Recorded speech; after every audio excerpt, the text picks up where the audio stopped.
And welcome back to my YouTube channel Excellence Academy Zone. Today we will start our first chapter of class 12th of business studies, and the name of the chapter is nature and significance of management. कि management का कैसा nature है, management की क्या significance है। तो हमारे इस टॉपिक चैप्टर के अंदर हम ये सारे टॉपिक्स कवर करने वाले हैं एक एक करके। Management concept, objectives and importance, management as a science, art and profession, levels of management, management के फंक्शन देखेंगे हम, planning, organising, staffing, directing and controlling, और लास्ट हमारा टॉपिक होगा इसका coordination. Now our first topic is what is management. Management होता क्या है? तो management is a process of getting things done through others. कि किसी से अपना काम करवाना मैनेजमेंट है। ठीक, तो इसके डेफिनेशन के थ्रू देख लेते हैं। A process of getting things done with the aim of achieving goals. हम हमारे गोल्स को अचीव करने के लिए कोई भी काम जब करते हैं वो प्रोसेस ही मैनेजमेंट कहलाती है, और वो गोल्स जो हम अचीव करेंगे वो इफेक्टिवली करेंगे एंड एफिशिएंटली करेंगे। देखिए, मैनेजमेंट जो है वो आपके सबके एफर्ट्स को लेकर जाएगा, गाइड करेगा हमारे सबके एफर्ट्स को to achieve a common objective. एक कॉमन ऑब्जेक्टिव को अचीव करने के लिए वो हमें गाइड करेगा। तो मैनेजमेंट का काम क्या है? हमें गाइडेंस देने का काम है। तो मैनेजमेंट हैज़ टू सीज, तो इसी वजह से मैनेजमेंट को सारी चीज़ें देखनी पड़ेंगी कि कहाँ पे कैसा काम हो रहा है, ठीक से काम हो भी रहा है या नहीं हो रहा है, ज़्यादा वेस्टेज तो नहीं हो रही, ठीक है, टाइम वेस्ट तो नहीं हो रहा, आपका रॉ मटेरियल या मटेरियल वेस्टेज तो नहीं हो रही है। तो ये सारी चीज़ें ही मैनेजमेंट को संभालनी पड़ती हैं। तो task are completed and goals are achieved. अगर टास्क कंप्लीट हो जाए और गोल भी अचीव हो जाए तो उसे कहेंगे हम effectiveness. With the least amount of resources at a minimum cost, और बहुत ही कम रिसोर्सेज के साथ में और मिनिमम कॉस्ट के साथ में हमारा अगर काम अच्छे से हो जाएगा तो हम उसको कहेंगे इफेक्टिवली। तो देखिए, इसका आप याद करने का एक तरीका रख लीजिए कि इसमें एफिशिएंसी में सी आ रहा है ना, सी, तो इसका मतलब हो गया कॉस्ट से रिलेटेड। इसमें टी आ रहा है तो इसका मतलब हो गया टाइम से रिलेटेड। तो मतलब आप अगर टाइम के अंदर काम कंप्लीट कर रहे हो तो वो इफेक्टिवनेस है, और अगर आप कॉस्ट पे ज़्यादा एम्फेसाइज कर रहे हो तो वो एफिशिएंसी हो जाएगी। तो सी से आप डिनोट कर लेंगे, याद रख लेंगे, इसके सी फॉर कॉस्ट हो जाएगा एफिशिएंसी के अंदर। डेफिनेशन एक और है मैनेजमेंट की। Management simply means getting thing done through others. अभी मैंने आपको बताया कि दूसरों से अपना काम निकलवाना ही मैनेजमेंट होता है, दूसरों से अपना काम करवाना मैनेजमेंट होता है। Getting things done means get the activities carried out through others. दूसरों से कुछ एक्टिविटीज करवानी ही मैनेजमेंट है। अब ये इफेक्टिवनेस एंड एफिशिएंसी के बीच का डिफ्रेंसिएशन काफ़ी बार 2 मार्कर में आपका आ जाता है, तो आप याद रख लीजिएगा इसको। Effectiveness and efficiency are 2 sides of the same coin. देखिए, ये एक ही सिक्के के 2 पहलू हैं, इफेक्टिवनेस भी और एफिशिएंसी भी, दोनों साथ ही चलते हैं, है ना। These 2 aspects need to be balanced in every organisation. हर ऑर्गेनाइजेशन में, हर सिचुएशन के अंदर आपको इफेक्टिवनेस और एफिशिएंसी, इन दोनों को ही बैलेंस्ड लेकर के चलना पड़ेगा। इसी वजह से क्या है, it is important to the management to achieve goals. तो इसीलिए मैनेजमेंट को गोल्स अचीव करने में बहुत ज़्यादा इम्पॉर्टेंट होता है, यानी इफेक्टिव होता है विद मिनिमम रिसोर्स। तो मिनिमम रिसोर्सेज के साथ में यानी एफिशिएंसी के साथ में।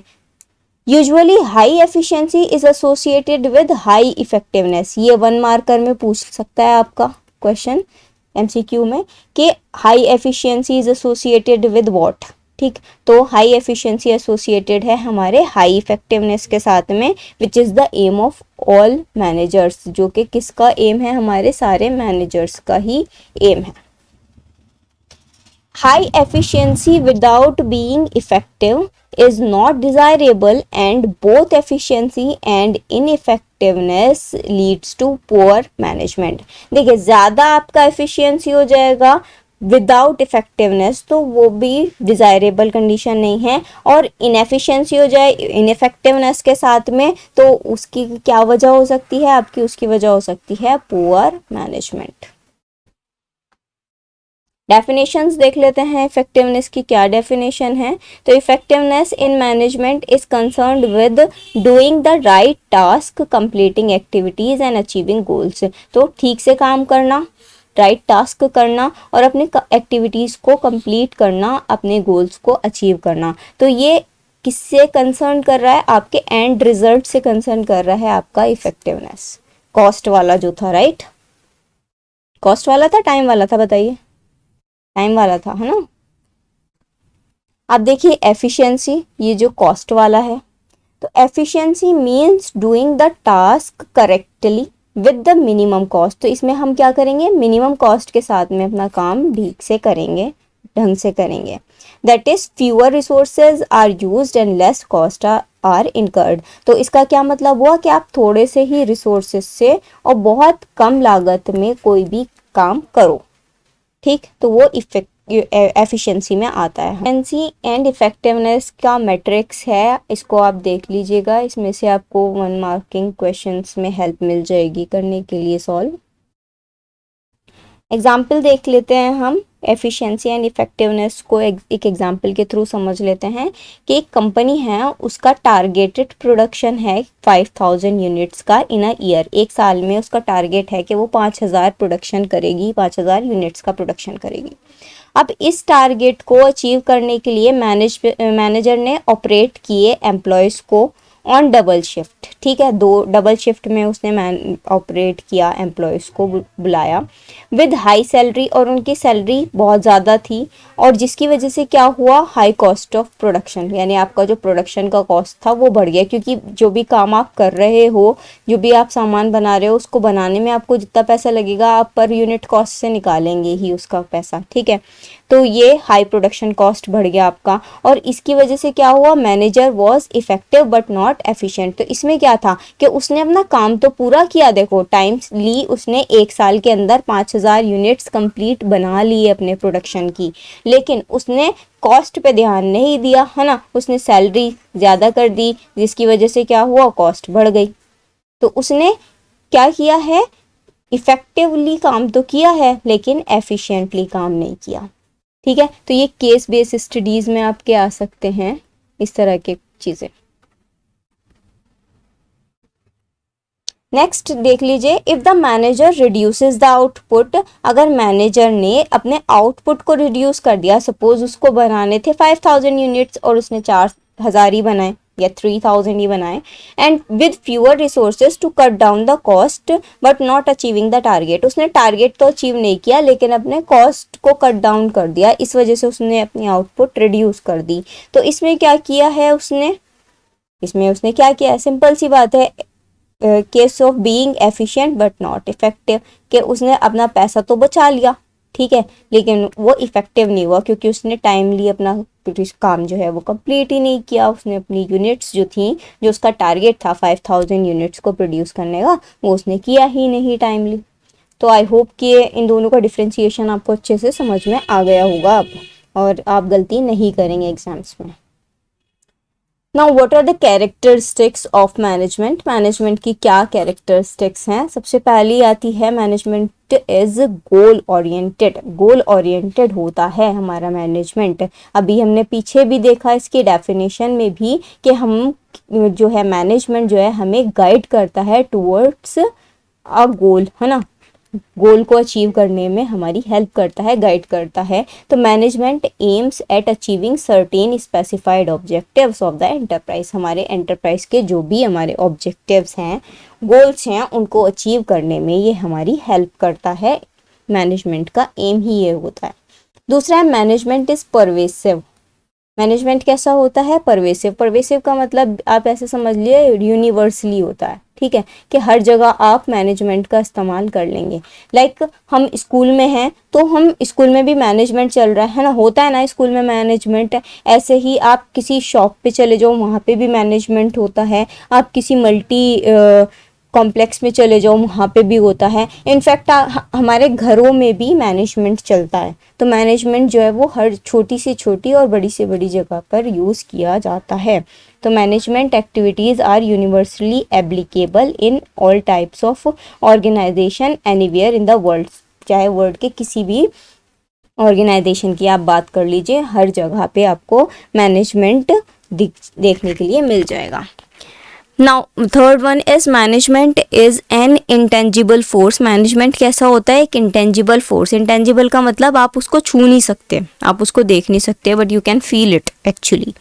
तो it's presence is felt by the result of the organization. Organization अच्छा प्रॉफिट कमाएगी, ऑर्गेनाइजेशन अच्छे से रन करेगी, ऑर्गेनाइजेशन ग्रो करेगी। तो आप ये सब किसकी वजह से हो रहा है? ये मैनेजमेंट की वजह से हो रहा है। तो now you can felt the presence of management in the organisation, है ना। उसके रिजल्ट्स में आप देख सकते हो मैनेजमेंट को। तो ये एक इंटेंजिबल फोर्स है, but you can't see it and you can't touch it, ठीक।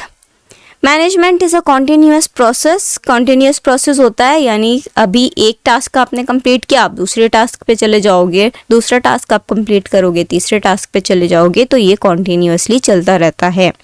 विच इन्वॉल्व प्लानिंग, ऑर्गेनाइजिंग, यानी अगर आपका प्लानिंग कंप्लीट हो जाएगा आप ऑर्गेनाइजिंग पे चले जाओगे, ऑर्गेनाइजिंग कंप्लीट हो जाएगा तो आप स्टाफिंग पे आ जाओगे, स्टाफिंग कंप्लीट हुआ तो डायरेक्टिंग पे आ गए, डायरेक्टिंग कंप्लीट हुई तो कंट्रोलिंग पे आ गए, और कंट्रोलिंग कंप्लीट हुई तो आप फिर से प्लानिंग पे आ जाओगे। तो मतलब ये कॉन्टिन्यूअस प्रोसेस है। Management is a group activity. Management हमारी एक ग्रुप एक्टिविटी है। आप सिंगल हैंडेडली मैनेजमेंट नहीं कर सकते। आप चाहो कि एक इंसान है और वही सारे काम करेगा, तो नहीं, मैनेजमेंट नहीं है वो। तो management can not exist independent of the group of organisation it manages. Goals and objective of an organization can be effectively attained by a group rather than an individual. Individual के through नहीं होता, बल्कि एक group के through effectively आप अपने management की मतलब आपके ऑर्गेनाइजेशन के गोल को अचीव कर सकते हो with the help of management. Management is dynamic function. Management is a dynamic function. Dynamic का मतलब क्या होता है कि मतलब चेंज नहीं होता, नॉट मतलब स्टैटिक नहीं है। Management principle are not static in all situation. Static नहीं होता, ठीक है। हाँ, सारी सिचुएशन में मैनेजमेंट जो है वो स्टैटिक नहीं होगा, चेंज होता रहता है। और हमें हमारे एनवायरनमेंट के हिसाब से हमारे ऑर्गेनाइजेशन के अंदर कुछ ना कुछ चेंजेस करने पड़ते हैं। तो ये चेंजेस मैनेजमेंट के अंदर भी किए जाते हैं। तो वो मतलब कैसा हो गया? डायनामिक फंक्शन ऑफ मैनेजमेंट हो गया। Management is multi dimensional. Management कैसा है हमारा? मल्टी डायमेंशनल होता है। Management of work, management of people, management of operation, ये बहुत इंपॉर्टेंट है, अच्छे से समझिएगा इसको। तो मैनेजमेंट ऑफ वर्क क्या है? All organisations are engaged in doing some work such as school for education, factory for production of goods, hospitals for treatment, etc. देखो, हर ऑर्गेनाइजेशन कुछ ना कुछ जो काम कर रही है वो किसी ना किसी एक्टिविटी में इन्वॉल्व ही है ना। तो वो कुछ ना कुछ काम में इन्वॉल्व है। जैसे कि स्कूल पढ़ाने में इन्वॉल्व है, एजुकेशन में। फैक्ट्री में क्या काम होता है? प्रोडक्शन का काम हो रहा है। हॉस्पिटल्स किस लिए होते हैं? ट्रीटमेंट के लिए होते हैं। तो ये क्या हुआ? Management of work. नेक्स्ट होता है मैनेजमेंट ऑफ पीपल, यानी लोगों को मैनेजमेंट करना। तो managing human resources as individual and group. चाहे आप इंडिविजुअल को मैनेज कर सकते हो इसमें, या फिर आप ग्रुप्स को भी मैनेज कर सकते हो। ह्यूमन रिसोर्सेज को बेसिकली आपको मैनेज करना है मैनेजमेंट ऑफ पीपल के अंदर। और मैनेजमेंट ऑफ ऑपरेशन, ऑपरेशन का मतलब कोई भी जब आप काम कर रहे हो तो उसको मैनेज करना है। तो management is also focusing in the production process. तो हमारा देखिए, मैनेजमेंट आपका काम पे भी ध्यान दे रहा है, मैनेजमेंट लोगों पे भी ध्यान दे रहा है, और मैनेजमेंट आप जो भी ऑपरेशंस कर रहे हो, जो भी आपके प्रोडक्शन प्रोसेस है, इनपुट्स हैं, आपकी टेक्नोलॉजी है, आपके जितनी भी चीज़ें आपको यूज़ हो रही हैं किसी भी चीज़ को प्रोड्यूस करने में, उन सब पे भी आप देख रहे हो कि वो फोकस कर रहा है।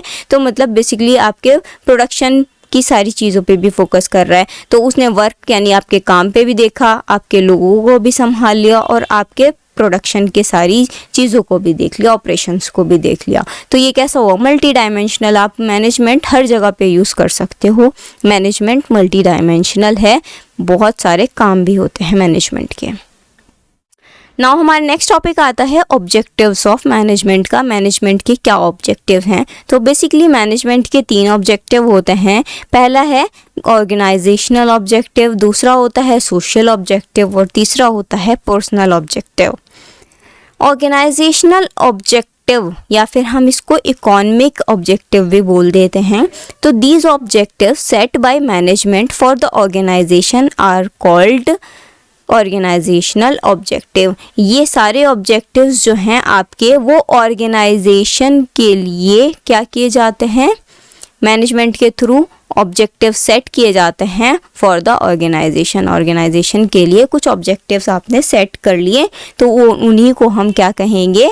ऑर्गेनाइजेशनल ऑब्जेक्टिव कहेंगे। और इसके क्या क्या एलिमेंट्स हैं ऑर्गेनाइजेशनल ऑब्जेक्टिव के? तो वो हैं हमारे सर्वाइवल, प्रॉफिट एंड ग्रोथ। ठीक, तो यानी आपको सर्वाइव मतलब बिजनेस आपको डूबने नहीं देना है, आपको प्रॉफिट कमाना है अपने बिजनेस के अंदर, आपको अपने प्रॉफिट मतलब अपने जो बिजनेस है उसको ग्रो करना है। तो बेसिकली यही ऑर्गेनाइजेशनल ऑब्जेक्टिव्स हैं किसी भी एक बिजनेस के। नेक्स्ट हमारा आता है सोशल ऑब्जेक्टिव। तो business should conduct the activities to fulfil the expectations of the society, यानी सोसाइटी की एक्सपेक्टेशंस को पूरा करने के लिए भी बिजनेस चलाए जाते हैं बहुत सारे। जैसे कि आपने देखा होगा लोगों की एक्सपेक्टेशन क्या होती है कि हमें अच्छी क्वालिटी मिल जाए अगर हम पैसे दे रहे हैं तो वो सोशल ऑब्जेक्टिव हो गया। या बेसिकली ये भी होता है कि मतलब अपना ज़्यादा पैसा मत कमाओ आप लोगों से, तो मतलब कम दामों में और अच्छा सामान दे दो, तो वो सोशल ऑब्जेक्टिव हो जाता है। Undesirable activities should not be undertaken for maximising profit. आप गलत ढंग से किसी से पैसे नहीं कमा सकते, ठीक है? या ऐसे करके कि भाई आपका 10 रुपये का सामान था और आप उसको अचानक से 50 रुपये में बेचना शुरू कर दो, तो ये गलत हो जाएगा, है ना। आपको उसमें कॉस्ट ऑफ प्रोडक्शन आया है आपको उस यूनिट को बनाने का सपोज 5 रुपये, और फिर भी आप 5 रुपये प्रॉफिट कमा रहे थे उस चीज़ के ऊपर, और आपने अब सपोज 20 रुपये में उसको बेचना शुरू कर दिया, तो that is not a good thing to do, है ना। तो ऑब्जेक्टिव का सोशल ऑब्जेक्टिव यही है कि आपको अपने जो भी सोसाइटी है उसकी एक्सपेक्टेशंस को फुलफिल करना है।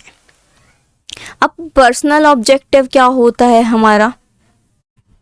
तो बिजनेस का क्या पर्सनल ऑब्जेक्टिव है? The management should reconcile personal goals with organizational objective to have harmony in the organisation. तो मतलब आपके जो ऑर्गेनाइजेशन है उसके अंदर हार्मनी यानी ब्रदरहुड की भावना बनी रहे, लड़ाई झगड़े ना हों, एक दूसरे से के मतलब आप रेस्पेक्ट करें, एक दूसरे के साथ काम करें। तो ये सारी चीज़ें आपको देखनी पड़ती हैं, ये पर्सनल गोल के अंदर आ जाता है मैनेजमेंट के।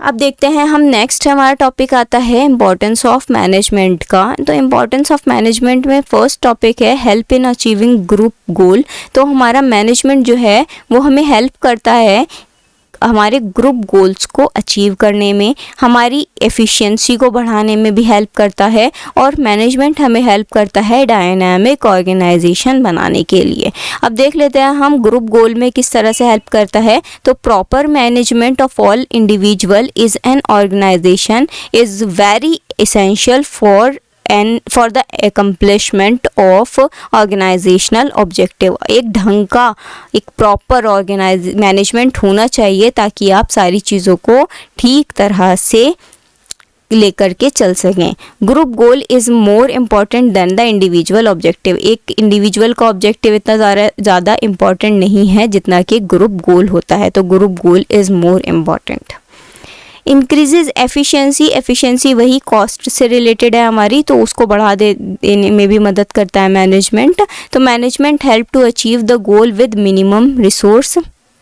तो आपके कम से कम रिसोर्सेस के थ्रू आप सामान प्रोड्यूस कर लो, अच्छे से प्रोड्यूस कर लो सामान, तो उसमें भी आपकी हेल्प कौन करेगा? मैनेजमेंट। आपको बताएगा कि भाई वेस्टेज हो रही है सामान की, तो उसको देखने के लिए आप सुपरवाइज़र वगैरह रख देंगे, तो उससे भी आपका सामान बच जाएगा, है ना। वेस्टेज कम होगी, रिसोर्सेज कम लगेंगे। Creates a dynamic organisation. Dynamic अभी मैंने आपको बताया चेंज होने वाली, तो वही है इसमें भी कि appropriate changes must be introduce in the organisation. आपको कुछ ना कुछ चेंजेस टाइम टू टाइम आपको चेंजेस करते रहना पड़ेगा अपने ऑर्गेनाइजेशन के अंदर, ताकि आप अपने एनवायरनमेंट से अपने कॉम्पिटिटर्स के साथ में कॉम्पिटिट कर पाओ मार्केट के अंदर। मैनेजमेंट हेल्प द पीपल, यानी एम्प्लॉयज़ को भी हेल्प करता है टू अडेप्ट सच सिचुएशन। देखिए कभी भी चेंजेस आएंगे तो उसमें एडजस्ट करना मुश्किल होता है, लेकिन मैनेजमेंट अपने एम्प्लॉयज़ को मतलब पीपल्स को भी हेल्प करता है ताकि वो इन चेंजेस के अंदर भी अपने आप को अडेप्ट कर सकें, ये चेंजेस अपने अंदर अडेप्ट कर सकें। उनको प्रॉपर ट्रेनिंग दिलवाता है, मोटिवेशन प्रोवाइड करता है मैनेजमेंट। नेक्स्ट इंपॉर्टेंस आती है मैनेजमेंट की कि it helps in achieving personal objective. हमारे पर्सनल ऑब्जेक्टिव्स को अटेन या अचीव करने में भी हेल्प करता है हमारा मैनेजमेंट। तो along with the organisational objective, हमारे ऑर्गेनाइजेशनल ऑब्जेक्टिव के साथ साथ हमारे जो इंडिविजुअल ऑब्जेक्टिव हैं या मेंबर्स हैं हमारी टीम के, उनके पर्सनल गोल्स को भी अचीव करने में हेल्प करता है। जैसे कि अगर किसी ने अच्छा काम किया है तो उसको प्रमोशन मिलनी चाहिए, बोनस मिलना चाहिए एंड ऑल, तो उसमें भी आपका मैनेजमेंट हेल्प करता है। Helps in the development of society, हमारी सोसाइटी को डेवलप करने के लिए भी हेल्प करता है हमारा मैनेजमेंट। तो management develops not only the organisation. देखिए जब आपकी मैनेजमेंट मतलब आपकी वजह से या मैनेजमेंट की वजह से एक ऑर्गेनाइजेशन डेवलप हो जाएगा अच्छे से, तो ऑर्गेनाइजेशन डेवलप होगा तो आपकी सोसाइटी भी अच्छे से डेवलप हो जाएगी। तो मैनेजमेंट आपकी सिर्फ ऑर्गेनाइजेशन ही डेवलप नहीं कर रहा है बल्कि आपकी सोसाइटी को भी डेवलप कर रहा है। नेक्स्ट टॉपिक आता है हमारा नेचर ऑफ मैनेजमेंट, कि मैनेजमेंट का कैसा नेचर होता है। मैनेजमेंट एज आर्ट देखेंगे, मैनेजमेंट एज प्रोफेशन देखेंगे एंड मैनेजमेंट एज साइंस देखेंगे हम। सबसे पहला टॉपिक आता है management is an art. Management को हम यहाँ पे मान रहे हैं कि मैनेजमेंट एक आर्ट है। आर्ट मतलब स्किल, कला, सब चीज़ें देखेंगे। तो art means the application of knowledge and personal skills to achieve desired result, कि आप अपने नॉलेज का इस्तेमाल करते हैं, आप अपनी पर्सनल स्किल्स का इस्तेमाल करते हैं अपने डिज़ायर्ड रिजल्ट को अचीव करने के लिए।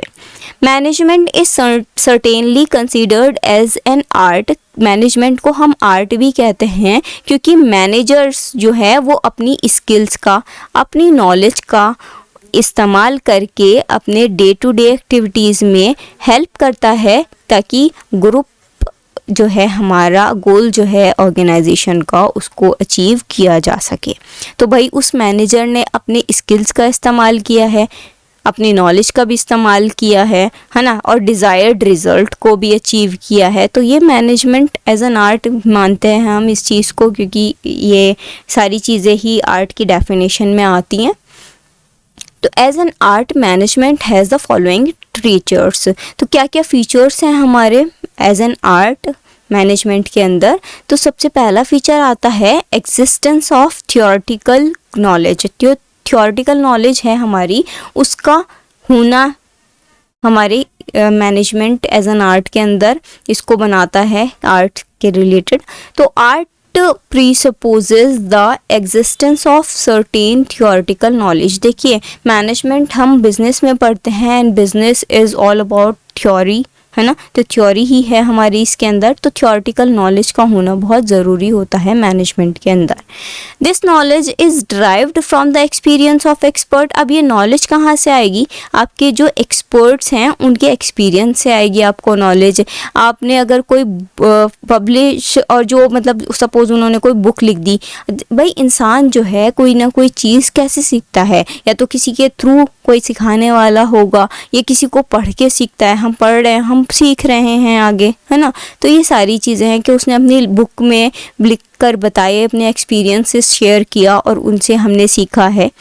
तो ऐसे ही जैसे कि हमारा different field of like dance, जैसे डांस कैसे सीखता है इंसान, सामने वाला हमें सिखाता है या किसी ने कोरियोग्राफ कर दिया हमें तो हम सीख जाते हैं डांस। ऐसे ही म्यूज़िक किस तरह से सीखते हैं कि बोलना, मैनेजमेंट, ये सब चीज़ें हमारी थ्योरेटिकल नॉलेज के अंदर आती हैं। नेक्स्ट फीचर है पर्सनलाइज्ड एप्लीकेशन का कि अब आपने वो चीज़ सीख ली है तो अब आप उसको पर्सन टू पर्सन भी वरी कर सकती है ना। Suppose the use of basic knowledge varies from person to person, कि भाई बेसिक नॉलेज का जो इस्तेमाल है वो एक इंसान से दूसरे इंसान के अंदर वरी कर सकता है। जैसे कि 2 डांसर्स हो गए, 2 स्पीकर्स हो गए, 2 एक्टर्स हो गए, तो उन दोनों का ही मतलब अगर मैं डांसर्स की बात करूं तो वो दोनों ही अपनी आर्ट को अलग तरह से डेमोन्स्ट्रेट करेंगे।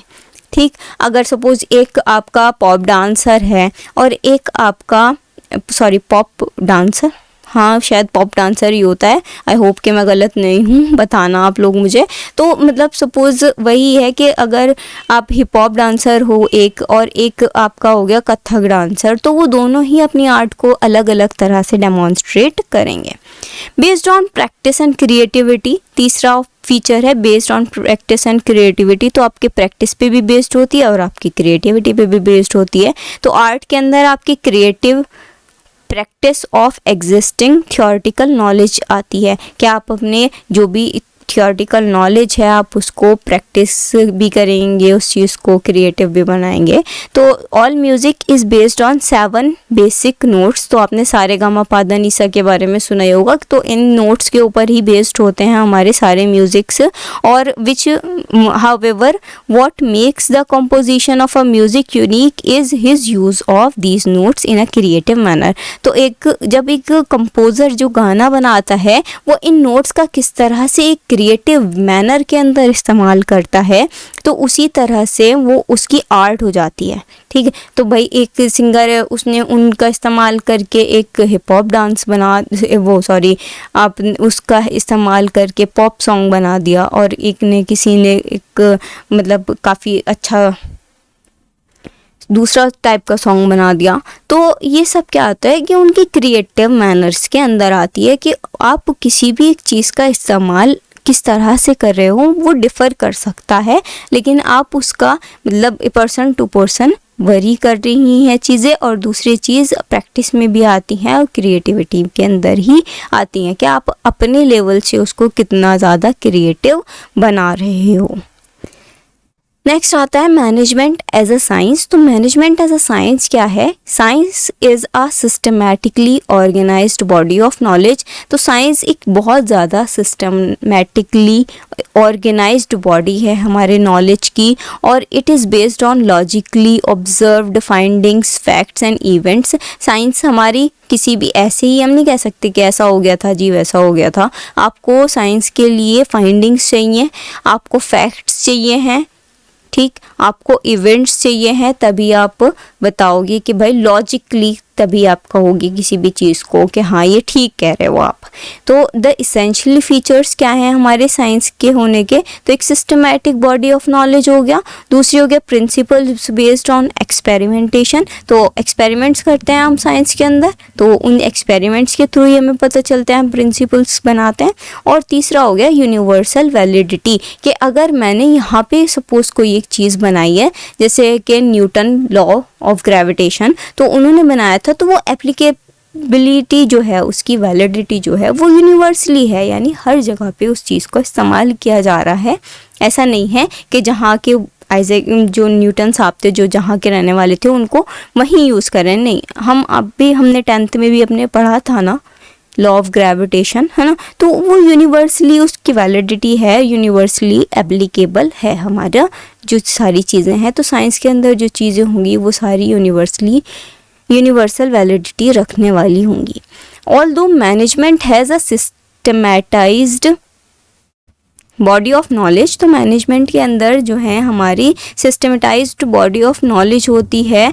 दे can not compared with the principles of physical science which are definite and exact. देखिए, हम बिल्कुल एग्जैक्ट फिजिकल साइंस के प्रिंसिपल्स से कंपेयर तो नहीं कर सकते हमारे मैनेजमेंट को, क्योंकि उसमें डिफाइनाइट और एग्जैक्ट बिल्कुल ऐसा ही कह दें।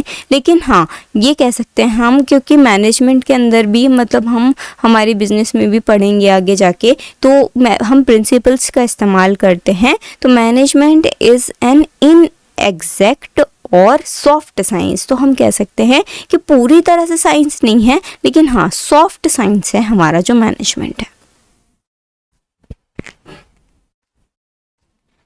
नेक्स्ट टॉपिक हमारा आता है मैनेजमेंट एज अ प्रोफेशन। तो मैनेजमेंट एज अ प्रोफेशन देखें हम तो a profession is an occupation. Profession क्या होता है? आपका काम होता है, ऑक्यूपेशन होता है, बैक्ड बाय स्पेशलाइज्ड नॉलेज। और जिन जैसे हमारे टीचर्स हैं उनका प्रोफेशन क्या है? टीचिंग, है ना। तो वो टीचर हैं, टीचिंग प्रोफेशन में हैं, तो वो कैसी हैं? मतलब उनके अंदर बहुत ज़्यादा स्पेशलाइज्ड नॉलेज है, उनको नॉलेज है अपनी फील्ड की, उनके पास ट्रेनिंग है, उन्होंने कुछ ना कुछ ट्रेनिंग ली होगी टीचिंग करने के लिए। To which entry is regulated by a representative body. और उसके बाद में आपके जो मैनेजर्स वगैरह हैं स्कूल के, उसके बाद में उन्होंने उनको हायर किया होगा, है ना। तो मैनेजमेंट एज अ प्रोफेशन में भी हम ये सारी चीज़ें देखते हैं। Because of satisfying the following feature management में set to be a profession. ऐसा कहा जा सकता है कि मैनेजमेंट एक प्रोफेशन है, क्योंकि मैनेजमेंट भी एक वेल डिफाइंड बॉडी है नॉलेज की। तो developed by management management experts ने डेवलप की है।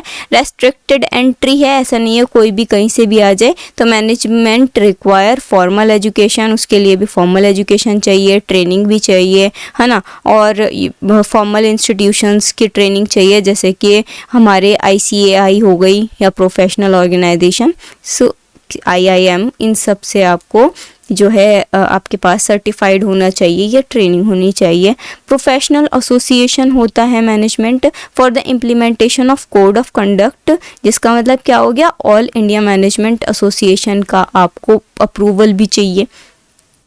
फिर एथिकल कोड्स ऑफ कंडक्ट वो भी चाहिए भाई, कि भाई जैसे डॉक्टर्स वगैरह ओथ लेते हैं ना कि भाई मैं अच्छे से काम करूँगा और ये वो सब चीज़ें, तो कोड ऑफ कंडक्ट भी होता है guiding the behaviour of its members.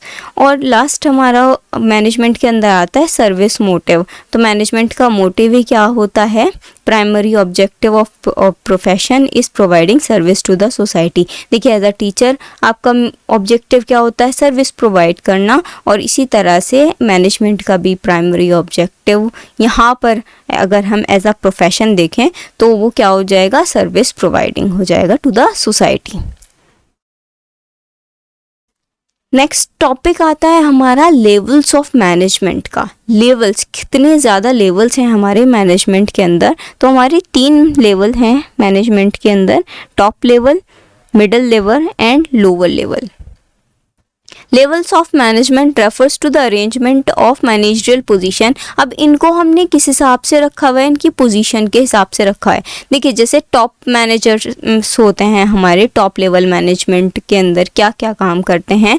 तो ये काम क्या करते हैं? ये ऑब्जेक्टिव्स बनाएंगे, सेट करेंगे ऑब्जेक्टिव्स, अपने एनवायरनमेंट को स्कैन करेंगे, ठीक, और प्लानिंग्स वगैरह करने का काम भी या डिसीजन कुछ भी लेने का काम भी टॉप मैनेजर्स का होता है। फिर नेक्स्ट हमारे आते हैं मिडिल मैनेजर्स। उनका काम क्या है कि वो टॉप मैनेजर्स को क्या देंगे? रिपोर्ट देंगे। इनको रिपोर्ट देने का काम है मिडिल मैनेजर्स का। और क्या काम है? Oversee first line managers. First line managers को देखने का काम है। डेवलप एंड इम्प्लीमेंट एक्टिविटीज़, जो भी एक्टिविटीज़ या आपके प्लान्स वगैरह इन्होंने बनाए हैं उनको इम्प्लीमेंटेशन करने का काम मिडिल मैनेजमेंट का है। और रिसोर्सेज को एलोकेट करने का काम भी मिडिल मैनेजर्स का होता है। और फर्स्ट लाइन मैनेजर या फिर लोअर लेवल मैनेजर्स को भी कह सकते हैं हम इनको मैनेजमेंट के। तो रिपोर्ट्स टू मिडल, अभी जब इन्होंने रिपोर्ट इनको करना था तो ये रिपोर्ट इनको करेंगे। देखिए मैनेजमेंट में डायरेक्टली ऐसा नहीं होता कि आप यहाँ से उठें लोअर लेवल से आप टॉप लेवल पे चले जाएं, ऐसा नहीं होता। तो मतलब एक सिस्टमेटिक मैनर में आपको पहले इन्हें बताना पड़ेगा यहाँ से, और फिर ये बात यहाँ तक पहुँचाएंगे। सुपरवाइज एम्प्लॉयज़ को सुपरवाइज करने का काम करेंगे ये। कोऑर्डिनेट एक्टिविटीज़, यानी सारी एक्टिविटीज़ को कोऑर्डिनेट करने का काम भी फर्स्ट लाइन मैनेजर्स का होता है। और are involve in day to day operations, और ये जो भी आपके बिजनेस के डे टू डे ऑपरेशंस होते हैं उनमें इन्वॉल्व आपके फर्स्ट लाइन मैनेजर्स रहते हैं। अब देखते हैं top level management. Top level managements के अंदर हमारे हाई लेवल मैनेजर्स आते हैं जो कि मैनेजमेंट के हाईएस्ट लेवल पे होते हैं हायरार्की के अंदर। तो इसके अंदर कौन कौन लोग आ सकते हैं भाई? चेयरमैन हो गया, मैनेजिंग डायरेक्टर्स हो गए, सीईओ हो जाएंगे, चीफ एग्जीक्यूटिव्स हो जाएंगे, जनरल मैनेजर्स हो जाएंगे, बोर्ड ऑफ डायरेक्टर्स हो जाएंगे। तो ये हमारे टॉप लेवल ऑफ मैनेजमेंट के अंदर लोग आते हैं और इनकी जो डिसीजन लेने की पावर है वो ज़्यादा होती है ना। और ये सारे एडमिनिस्ट्रेटिव फंक्शंस जितने भी होंगे मैनेजरियल फंक्शंस, उनको परफॉर्म टॉप लेवल मैनेजमेंट ही करेगा। तो इसकी कुछ फंक्शंस हैं, ये आप पढ़ लीजिएगा कि ये कोऑर्डिनेट करते हैं एक्टिविटीज़ को, कंट्रोल करते हैं डिपार्टमेंट के सारे काम को, है ना, बिल्ड करते हैं, मेंटेन रखते हैं रिलेशन आउटसाइड पब्लिक्स के साथ में, और स्ट्रेटेजिक प्लानिंग करने का काम इन्हीं का होता है। ऑब्जेक्टिव्स ऑफ बिजनेस ऑर्गेनाइजेशन उसको बनाने का काम भी इनका होता है। अपॉइंटमेंट एग्जीक्यूटिव्स की, मिडिल लेवल वालों की भी अपॉइंटमेंट्स यही करवाते हैं। तो ये सब आप पढ़ लीजिएगा। मिडिल लेवल मैनेजमेंट क्या होता है? तो ये हमारे बीच में आ जाता है ना। तो कहाँ है भाई? टॉप लेवल, फिर नेक्स्ट हमारा मिडिल लेवल आता है। These managers receive order and instruction from top level। तो अभी हमने देखा कि टॉप लेवल से इनको इंस्ट्रक्शंस मिल रहे थे और यही उन इंस्ट्रक्शंस को नेक्स्ट अपने लोअर लेवल तक पहुंचा देते हैं। They are responsible for executing the plans. अब ये क्वेश्चन पूछा जा सकता है कि who is responsible for executing the plans, या फिर formulated by the top management. अगर कोई टॉप मैनेजमेंट ने कुछ भी प्लान बनाया है तो उसको एग्जीक्यूट कौन करवाएगा? उस काम को या उस प्लान को उसको एग्जीक्यूट करवाएंगे मिडिल लेवल मैनेजर्स। तो इसके अंदर कौन कौन लोग हो जाएंगे? आपके सारे प्रोडक्शन मैनेजर्स हो जाएंगे, फाइनेंस मैनेजर्स हो जाएंगे, डिपार्टमेंट मैनेजर हो जाएंगे। तो बहुत सारे मैनेजर्स होते हैं, वो सब इसी के अंदर आते हैं। This level act as an intermediary between the top management and the lower management. तो अभी हमने देखा था ना टॉप, मिडल एंड लोअर। तो भाई देखो, ये तो बिल्कुल ऊपर है, ये बिल्कुल नीचे है। तो इन दोनों के बीच का जो मिडल या इंटरमीडियरी काम कर रहा है वो मिडिल लेवल मैनेजमेंट ही करता है। इनकी बात सुनेगा, इन लोअर लेवल की बात सुनेगा और टॉप लेवल मैनेजमेंट को बताएगा, और टॉप लेवल की बात सुनेगा और लोअर लेवल तक पहुंचाएगा। इसके क्या क्या फंक्शंस होते हैं? तो closer watch to on day to day results maintain करने का काम करता है, पार्टिसिपेट करता है ऑपरेटिंग डिसीजंस के अंदर, कम्युनिकेट करता है अपनी पॉलिसीज़ जो कि टॉप लेवल ने बनाई है लोअर लेवल को पहुंचाने का काम करेगा। ठीक है, जो भी प्लानिंग एक्टिविटीज़ हैं उनको भी ले जाने का काम यही करता है, कैरीड आउट करने का। Directing the managers at lower level, जो लोअर लेवल के मैनेजर्स हैं उनको डायरेक्ट करने का काम ये करते हैं। Reporting top level management. तो बहुत सारे फंक्शंस हैं, आप इनमें से कोई से भी 6 कर लीजिएगा। नेक्स्ट टॉपिक आता है लोअर लेवल मैनेजमेंट का। तो this level is also known as supervisory management और ऑपरेशनल मैनेजमेंट। इस लेवल को हम सुपरवाइजरी मैनेजमेंट भी कहते हैं और ऑपरेशनल मैनेजमेंट भी कहते हैं। ऐसा क्यों है? क्योंकि इट कंसिस्ट ऑफ 4 मैन। भाई क्या क्या होता है? सुपरवाइजरी लेवल मतलब सारे काम देखने वाले भी यही है, ऑपरेटिंग क्योंकि कर भी यही रहे हैं। तो इसके अंदर 4 मैन आ जाते हैं, सुपरवाइजर्स आ जाते हैं, फाइनेंस आ जाते हैं, अकाउंट्स ऑफिसर्स, सेल्स ऑफिसर्स, सारे ऑफिसर्स इसी में आ जाएंगे। और they assigns specific job to the workers, और ये वर्कर्स को एक स्पेसिफिक जॉब प्रोवाइड करते हैं कि भाई तुम्हें ये काम करना है। और वो काम किस तरह से होगा? इवेल्युएट देयर परफॉर्मेंस, उनकी परफॉर्मेंस को देखते हुए कि भाई सपोज आप कोई साइंस का स्टूडेंट है तो हम उसको ये नहीं कहेंगे कि भाई बैलेंस शीट टैली करने बैठ जाओ, नहीं ना, है ना। तो आप उसको अकाउंट्स का काम नहीं देने वाले। तो वो इवेल्युएट, उनके परफॉर्मेंस को इवेल्युएट करने के बाद में आप उनको टास्क या फिर स्पेसिफिक जॉब असाइन कर दोगे। इसके भी फंक्शंस हैं कि assign workers to different jobs and task, report back भाई ये मिडिल लेवल को रिपोर्ट करेगा, ये डे टू डे एक्टिविटीज़ में भी इन्वॉल्व रहेगा, करेक्ट एक्शन लेगा जब भी ज़रूरी होगा, और link as a middle man middle level and workers के बीच में लिंक प्रोवाइड ये करता है। Provide on the job training to the workers, workers को जॉब ट्रेनिंग प्रोवाइड यही करवाते हैं। तो ये फंक्शंस आप इनमें से भी कोई से भी 6 याद कर लीजिएगा।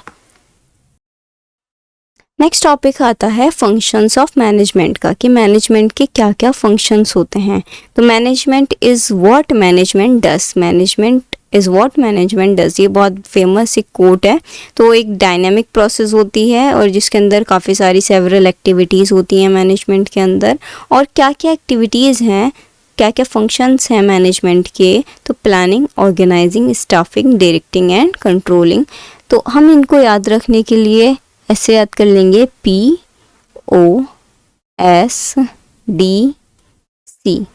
P for planning, O for organising,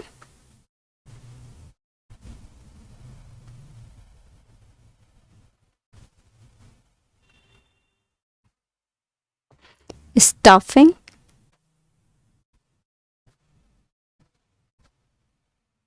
directing and C for controlling.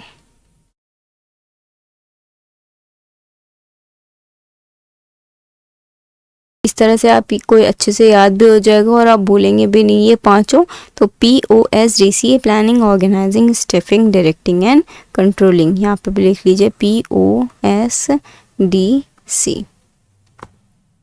अब now what is planning, planning क्या होता है। तो आप कुछ भी काम करने से पहले प्लान करते हैं ना, कि हमें काम कैसे करना है, कौन करेगा उस काम को, कब करना है कोई भी काम। तो यही चीज़ प्लानिंग के अंदर आती है। तो planning is initial task of every management, किसी भी मैनेजमेंट का सबसे पहला काम प्लानिंग ही होता है। और इससे क्या करते हैं हम, हमारे फ्यूचर कोर्स को डिटरमाइन करते हैं to be followed for achieving organizational goal. अपने ऑर्गेनाइजेशनल गोल को अचीव करने में भी प्लानिंग हमारी हेल्प करता है।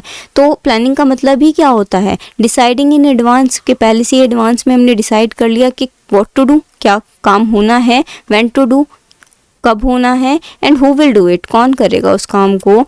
तो ये सारी चीज़ें हम पहले से ही डिसाइड कर लेते हैं, तो वो प्लानिंग के अंदर आती है। It is a process which involve thinking before doing, कि करने से पहले सोच लेना चाहिए, तो वही है प्लानिंग। ठीक। ऑर्गेनाइजिंग क्या है, it is a process of establishing relationship among the members of the enterprise, कि आपके एंटरप्राइज के जो मेंबर्स हैं आप उनके साथ में किस तरह से रिलेशनशिप रखना है, हमें उनके रिलेशनशिप को इस्टेब्लिश करता है organising. The relation is created in the terms of authority and responsibility. तो अथॉरिटी और रिस्पॉन्सिबिलिटी, इन दोनों के टर्म्स में आप इनका रिलेशनशिप को मेंटेन करना है आपको। अथॉरिटी मतलब होती है ताकत और रिस्पॉन्सिबिलिटी जिम्मेदारी होती है। Organisation provides the framework with which people associate for the attainment of organisational goal. Organisation हमें क्या प्रोवाइड करता है, एक फ्रेमवर्क प्रोवाइड करता है, जिससे कि क्या होगा कि जो लोग हैं हमारे people associate for attainment of organisational goal, वो अपना ऑर्गेनाइजेशनल गोल जो है वो अचीव कर सकें। स्टाफिंग क्या होती है भाई, जब भी आप लोगों को हायर करते हो काम कर देने के लिए, सिलेक्शन प्रोसेस होता है ये, तो वो स्टाफिंग कहलाती है। तो staffing function comprises of recruitment, यानी जब भी किसी जॉब के अंदर जॉब होगी, कहीं पे वैकेंट सीट होगी तो रिक्रूटमेंट होगा, फिर आप सिलेक्ट करोगे, उसमें ट्रेनिंग प्रोवाइड करोगे सिलेक्टेड कैंडिडेट्स को, फिर आप उनको डेवलपमेंट एंड अप्रेजल देंगे एम्प्लॉयड को, और फिर ऑर्गेनाइजेशन के अंदर आप उनको रख लेते हैं। और इसका एम क्या होता है स्टाफिंग का, इसका एम होता है right person at the right job, के एट द राइट टाइम, कि एक सही इंसान एक सही जॉब पे और एक सही टाइम पे होना बहुत ज़रूरी है। डायरेक्टिंग नेक्स्ट आता है डायरेक्टिंग। तो it concerned with guiding and inspiring people in the organisation. तो डायरेक्टिंग का मतलब ही क्या है कि आप सब लोगों को डायरेक्ट कर रहे हो कि कोई काम भाई इस ऐसे करना है हमें, और एंड रिजल्ट क्या है, हमारा गोल, है ना, जो एंड गोल है हमारा उसको अचीव करना है हमें, ऑर्गेनाइजेशन गोल को। तो इंस्ट्रक्ट कर रहे हो आप, गाइड कर रहे हो, इंस्पायर कर रहे हो लोगों को कि भाई हम हमारे ऑर्गेनाइजेशनल गोल को किस तरह से अचीव करें, उनको अचीव करने के लिए डायरेक्ट कर रहे हैं। Directing is not only issuing order, इसमें सिर्फ आप ऑर्डर्स नहीं दे रहे हो लेकिन उनको बता भी रहे हो, सुपीरियर सबऑर्डिनेट भी बता रहे हो कि कौन बड़ा है कौन छोटा है, उनको इंस्ट्रक्ट करते हैं हम इसमें, और इनको गाइड भी करते हैं, मोटिवेट भी करते हैं और इनको लीड भी करते हैं डायरेक्टिंग के अंदर हम अपने एम्प्लॉयज़ को। ना नेक्स्ट आता है और ये लास्ट फंक्शन है कंट्रोलिंग का। तो it deals with the measurement and correction of the performance of person against the predetermined standard. देखिए भाई, हमने सोचा था कि एक इंसान एक महीने के अंदर 100 यूनिट्स बना लेगा या इतना काम कर लेगा मान लीजिए, तो और उसने जो है काम किया कितना, सिर्फ 80। ठीक, तो ये अब इसको कंट्रोल करना ही मैनेजमेंट के फंक्शन के अंदर, कंट्रोलिंग के अंदर आता है कि भाई हमने डिटरमाइन किया था 100 और उसने किया 80, तो ये जो है हम मेज़र कर रहे हैं कि किस तरह से उसको करेक्ट, ये जो 20 का डिफरेंस है इनका, इसको किस तरह से करेक्ट किया जाए। This is just an example. ठीक, तो भाई आपका जो प्री डिटरमाइंड स्टैंडर्ड था और जो आपकी एक्चुअल परफॉर्मेंस है उसके और उसके बीच के जो भी मेजरमेंट्स हैं, करेक्शन मेजर्स हैं, वो कंट्रोलिंग के अंदर आते हैं। और इसके अंदर हमारे क्या क्या स्टेप्स होते हैं, तो इस्टेब्लिशमेंट ऑफ स्टैंडर्ड, पहले तो अपने स्टैंडर्ड को इस्टेब्लिश कर लिया, इसमें क्या था 100 का, है ना, कि ये 100 प्रोड्यूस करेगा। मेजरमेंट ऑफ परफॉर्मेंस, फिर हमने इसकी परफॉर्मेंस देखी कि कितनी की है, कंपेयर किया फिर एक्चुअल परफॉर्मेंस को प्रीडिटरमाइंस परफॉर्मेंस के साथ में, कि भाई प्लान परफॉर्मेंस के साथ में, तो कंपेयर किया तो भाई 20 का डिफरेंस आया। अब ये 20 का जो डिफरेंस आया है उसको करेक्ट करने के लिए हम करेक्टिव एक्शंस करेंगे। ठीक, नेक्स्ट और लास्ट टॉपिक है हमारा इस वीडियो का कोऑर्डिनेशन, और कोऑर्डिनेशन को हम द एसेंस ऑफ मैनेजमेंट भी कहते हैं। Coordination refers to the process of integrating the activities of different unit of the organization to achieve the organizational goal। देखिए, किसी भी एक ऑर्गेनाइजेशन का जो गोल होता है वो या तो प्रॉफिट मैक्सिमाइजेशन होगा या फिर सोशल वेलफेयर होगा, है ना, या तो प्रॉफिट मैक्सिमाइजेशन होगा या फिर सोशल वेलफेयर का होगा। तो भाई अगर इंसान प्रॉफिट को देख रहा है तो इन सब मैनेजर्स, अगर सपोज ये अलग अलग डिपार्टमेंट या मैनेजमेंट है, तो इन सबको, इन सारी एक्टिविटीज़ को आप सारे डिपार्टमेंट्स की एक्टिविटीज़ को इकट्ठा करेंगे एक ग्रुप गोल को अचीव करने के लिए, और जो कि ग्रुप गोल कौन सा होगा, या तो प्रॉफिट मैक्सिमाइजेशन होगा या फिर सोशल वेलफेयर का होगा। तो कोऑर्डिनेशन ज़रूरी है सारे फंक्शंस के अंदर, कि अगर आप सपोज ये मान लीजिए ये प्लानिंग है, ये स्टाफिंग है, ये डायरेक्टिंग है, ये planning, organising, staffing, directing and controlling. अब अगर प्लानिंग और ऑर्गेनाइजिंग के अंदर, प्लानिंग और ऑर्गेनाइजिंग के अंदर ही आपके कोऑर्डिनेशन अच्छा नहीं है, तो बाकी इन सब का क्या होगा। ठीक, या फिर आपका कंट्रोलिंग और प्लानिंग, इन दोनों के बीच का रिलेशन ठीक नहीं है, तो इन सब की एक्टिविटीज़ को आपको क्या करना है, कोऑर्डिनेट करना है, किस तरफ, ग्रुप या ऑर्गेनाइजेशन गोल की तरफ। ठीक, तो coordination is concerned as the essence of management. तो जब भाई हम देख रहे हैं कि सारी एक्टिविटीज़ इसी के थ्रू, कोऑर्डिनेशन के थ्रू ही चल रही हैं, इन्हीं को लेकर के अगर कोऑर्डिनेशन ठीक है तो एक्टिविटीज़ ठीक हैं, और एक्टिविटीज़ ठीक हैं तो ऑर्गेनाइजेशन गोल जो है वो अचीव हो रहा है ठीक से। तो अगर ये नहीं होगा तो आपका ऑर्गेनाइजेशन भी अच्छे से काम नहीं करेगा। तो it is considered as the essence of the management. अब इसकी क्या क्या कैरेक्टरिस्टिक्स हैं हमारी, तो पहली कैरेक्टरिस्टिक है इंटीग्रेशन, सबको साथ लेकर चलेगा। यूनिटी ऑफ एक्शंस, इसके अंदर काफ़ी सारे एक्शंस होते हैं, हमें हर किसी को बताना पड़ेगा डिपार्टमेंट के अंदर। ठीक है, दूसरे डिपार्टमेंट्स के भाई उसका काम ये है, आपका काम ये है, ये भी एक कॉन्टीन्यूअस प्रोसेस है हमारा। और it is an all pervasive function, ये भी परवेसिव है, यूनिवर्सली एप्लीकेबल फंक्शन है। और it is responsibility of all management सारे मैनेजर्स की रिस्पॉन्सिबिलिटी होती है हमारी कोऑर्डिनेशन की। ऐसा नहीं है अलग से कोई बंदा हायर करेंगे हम इसके लिए। और इट इज़ डेलिब्रेट फंक्शन, ये एक डेलिब्रेट फंक्शन है कि जैसे कि management has to coordinate the efforts of different people in a deliberate function even if the manager in a department are very cooperative coordination gives a direction to the willing spirit. तो भाई इसमें आपको सबको साथ लेकर के चलना है, वेस्ट वगैरह नहीं करना है, डेलिब्रेट फंक्शन होता है हमारा कोऑर्डिनेशन। और इसके इम्पोर्टेंस क्या है, तो growth in size, functional differentiation and specialisation, ये आप पढ़ लीजिएगा अपने नोट्स में। और अगर कुछ नहीं समझ में आए तो you can comment down below, बाकी आप मुझसे पूछ सकते हैं। That's all for this video and for this chapter. I hope कि आपको ये वीडियो अच्छी लगी होगी और ये चैप्टर अच्छे से समझ में आया होगा। अगर कोई भी छोटा सा भी डाउट है तो आप कमेंट सेक्शन में लिख दीजिएगा, मैं ज़रूर उसको रिप्लाई करने की कोशिश करूँगी। Thank you and please like, share and subscribe to my channel.